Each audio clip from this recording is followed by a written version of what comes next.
I'm at Unplugged Performance in Hawthorne, and look what is behind us. This is insane. Alien technology, the Cybertruck with a couple of Unplugged Performance Invincible line, UP Invincible line products on it. It's got the Cybrhex, it's got the wide body Fender. This thing's incredible. And of course the infamous word, it's badass. We are in Los Angeles at Unplugged Performance with Ben, and we obviously have a special guest behind us, the Cybertruck. And Unplugged has just launched a whole product line around the Cybertruck called the UP Invincible line. So we're gonna get into that. We're gonna talk to Ben. We talked a little bit at the Tesla takeover this past August, but he's gonna tell us all about the UP Invincible product line and what went into this awesome product line that they're launching. And I can't wait to see all these on the road. But Ben, thank you so much for your time. Thanks for having us. Thank you for the special guest. Shout out to Dennis CW for the Cybertruck. So thank you again to Dennis. But Ben, can you just tell us, I mean, this is obviously the Cybertruck. This is different than you probably have any type of product you've ever dealt with. But what was it like working on the Cybertruck versus the previous vehicles of Tesla that you've done? Well, first of all, thanks for coming down to Hawthorne. It's always great to have you, and we're fortunate to have a lot of guests come visit. Hopefully some of you watching will drop by sometime and say hello as well. Again, thank you as well to Dennis. We have a lot of great clients who entrust us with their cars. We have Cybertrucks here frequently at this point, and it's only going to pick up. So it's awesome to have customers who want work done and to have an example live in the flesh. In terms of modifying a Cybertruck, you know, certainly it's different than anything we've done before, and I think it'd be hard pressed for anyone to have experience with something like this, because just look at it. There's nothing like it. Certainly there is some commonality with modifying for off-road use. There's some commonality of understanding engineering, and I always kind of equate it to great engineering is really first and foremost knowing what problem you're trying to solve, and then engineering for that. And we've had a great record, a great run with our race cars, engineering for the fastest car we can build. We have lap records many places. We've done a great job with our team at Pikes Peak, and our drivers, Randy Popes and Craig Coker, both have been piloting our race cars over the years. This is not a race car, obviously, but it takes the same know-how and skill set of having the world's best manufacturing partners, having the best engineers, and just shifting focus. In many ways, our answer is not going to be that much different than Tesla's answer. The same engineers that are working on the next-gen Roadster and that have done the Tesla Plaid are the same minds that have put together this thing. So it's really just about building a great team and focusing on an objective. And this objective is, at least today, feels like the most exciting one yet. Yeah. And obviously you are experts in the performance. I mean, obviously you hold records all over the place on tracks, but how did you guys become off-road experts in prepping the work for the Cybertruck? Well, it's interesting. A lot of our engineering team has a very heavy background in off-road. Some of the most complex engineering on suspension arms and geometry is actually off-road and not motorsports. They're transferable skill sets in many ways. You're just solving for a different problem. But we did have to develop some new things. We're very well known for doing carbon fiber parts. We have Koenigsegg as a manufacturing partner. We do have some carbon fiber parts on here, but most of our roadmap for the Cybertruck is not really about weight reduction. It's not really about lap times. It's not really about anything more than just making this thing invincible, which is really our brand as well. Unplugged Invincible, or UP Invincible, is our brand and our concept. You know, one of the things we talked about at Takeover, and it was great being on stage with you then. And by the way, when we had that conversation, we were right in the middle of developing this, so it was very much top of mind. And what we've developed since then is what we feel to be in the DNA of the Cybertruck. When you look at what a Plaid's supposed to be, it's easily understood a Plaid's supposed to be as fast as you can make a car.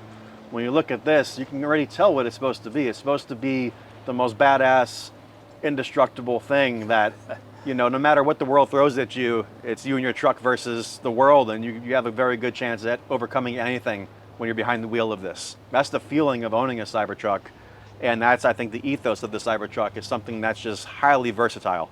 So when it comes to modifying, it's the same idea. We're not going to apply a race car DNA to a Cybertruck, we're going to apply the most invincible stuff we can build to the Cybertruck and stay within the goals of what the truck is. Yeah, with the Unplugged Invincible line, what are you most excited about? What are you, obviously we have a couple of things we can showcase here today, but what are you most excited about? Any specific products or things you were excited about accessorizing? It's hard to, like, you know, choose your favorite kid or whatever. We put a lot of passion into everything. One of the things that I think, you know, we can see even with our products like our fenders or our wheels is we put a lot of detail and thought into everything we do.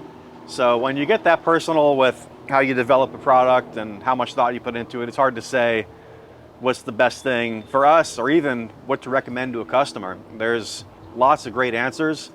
Our goal overall is we don't want to make a product unless we think it's going to be the best product judged against any metric forever. So we're really trying to overdo, over-engineer, and overthink as much as we can every use case. And perhaps what's most defining about the Cybertruck and most defining about our approach is that you can't define it. The Cybertruck is going to be used for things that Tesla engineers can't predict. Our mods are going to be used for things that we can't predict. You know, there's still questions regarding, you know, how this could be potentially used on water.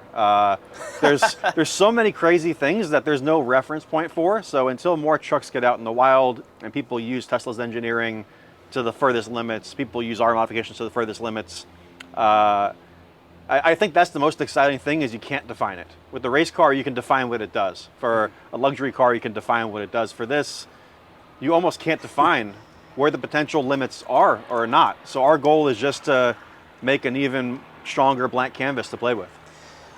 With that said, so obviously it sounds, you know, with performance cars, luxury cars, there's certain limits, right? There's things that are already kind of defined of what's possible. Where did you guys, like, how do you figure out where to stop? Like, or even the most important things to make? First of all, you never stop. Ever. We just actually today released an update on our rear bumper where we increased the departure angle another couple degrees. So we're still re-engineering things that were pencils down. We had some new ideas and went back to the table again. So anyone who's followed our brand for 10 years knows that, like, we're on like revision number 10 plus on a lot of products. We're always tweaking stuff. And that's the best thing about aftermarket is that because we're all like very much handmade, small volume manufacturing, we can constantly throw new ideas into the mix and keep refining.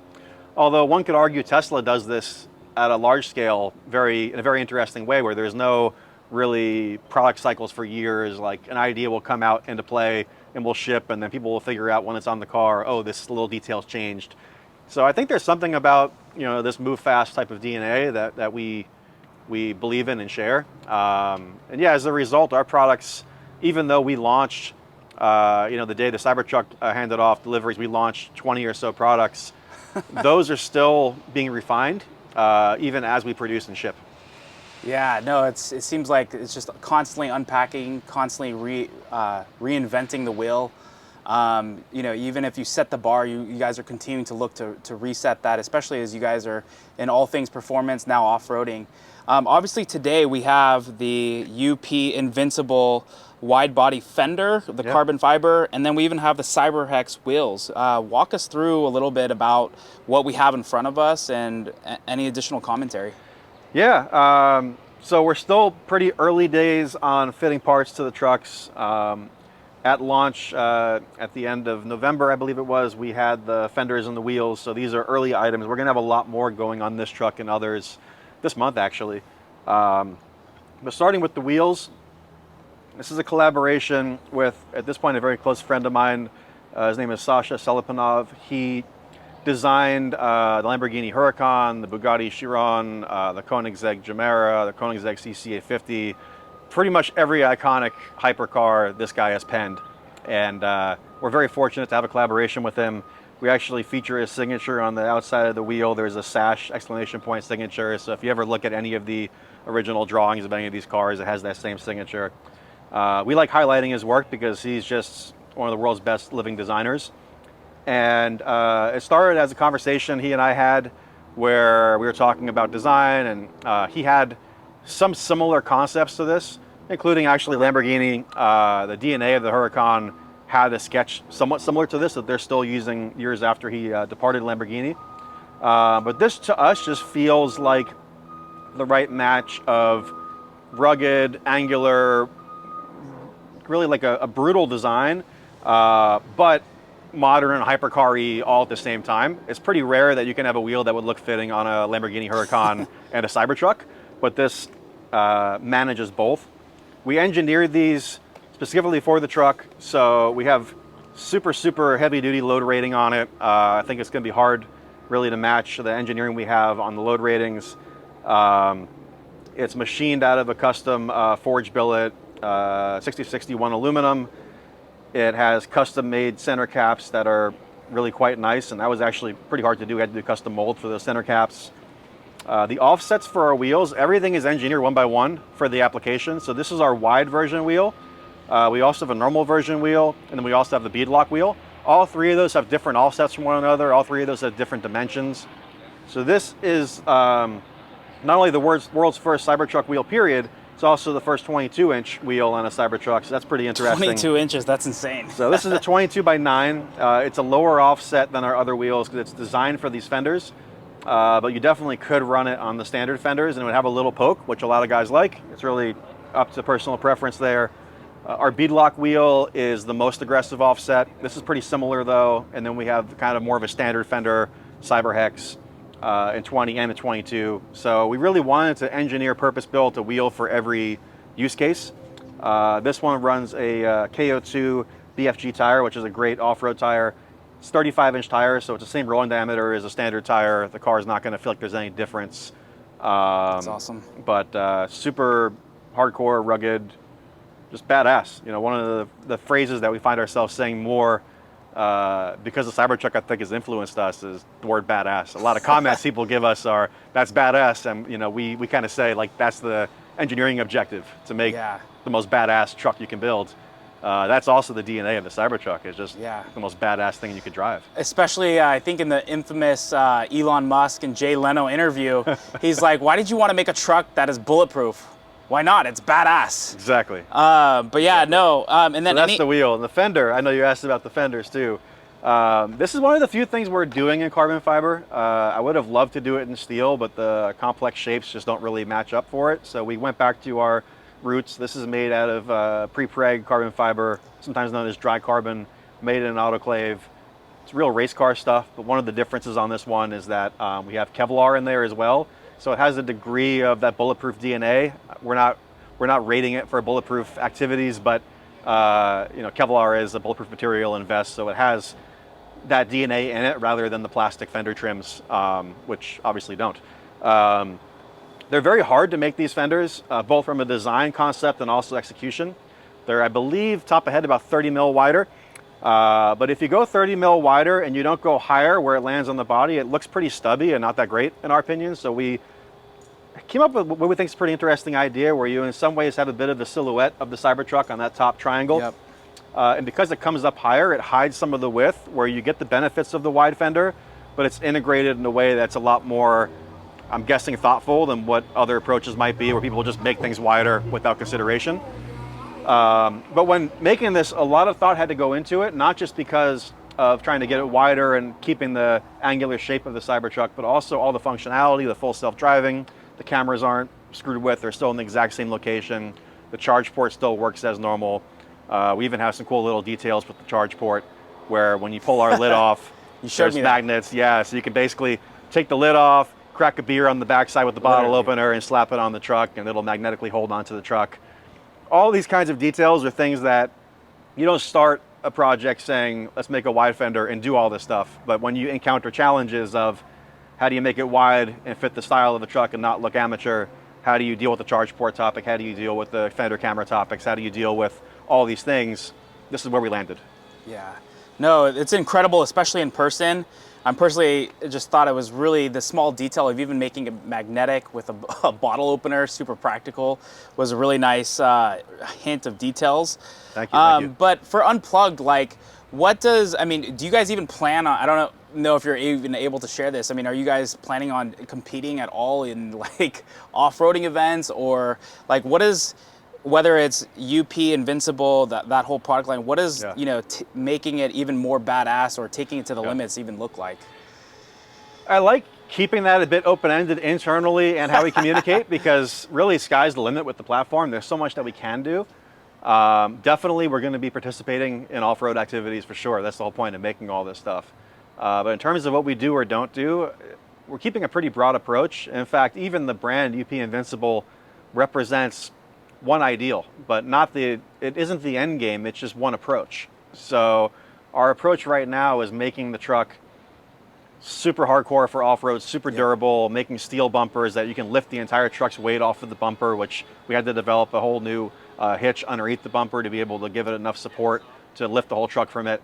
All the stuff we're doing is just like super hardcore modifications for really, really rugged use cases. We're also working on military applications that go even further in that direction.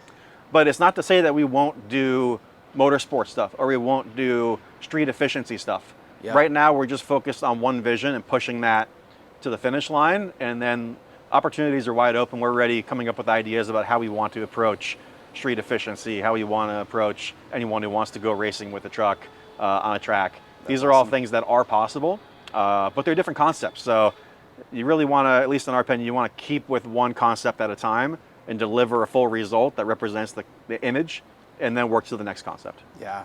No, that totally makes sense. And actually, one of the things you mentioned too, South Pasadena Police obviously has been a customer. You built a lot of stuff for them for police cars. So I have no idea if you're even able to disclose it, but I mean, I can only imagine the type of stuff you'd be working on for literally a police truck.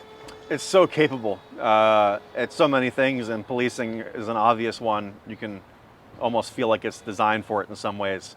I think the real practical challenges are just, we're going to be ahead of the game either way on it, but in terms of deployment of Cybertrucks for policing, it just comes down to availability and the production ramp with Tesla and the price points. Yep.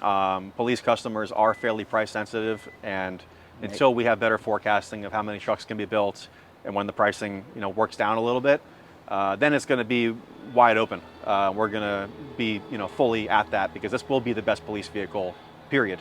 Yep. We're just a little bit early, but we're engineering already for it, so we'll be ready. Yeah, no, that's incredible. What would you say for the UP Invincible line? What has been the hardest thing and your favorite thing to work on? Or was there an aspect of just the Cybertruck that just made it completely incredibly hard to work on, or maybe again made it incredibly easy? Like, what has been on this product line your favorite and your least favorite thing? If there's our background comes from, at this point, 24 years of modifying vehicles. Previously, it was a lot of cars like Nissan GTRs.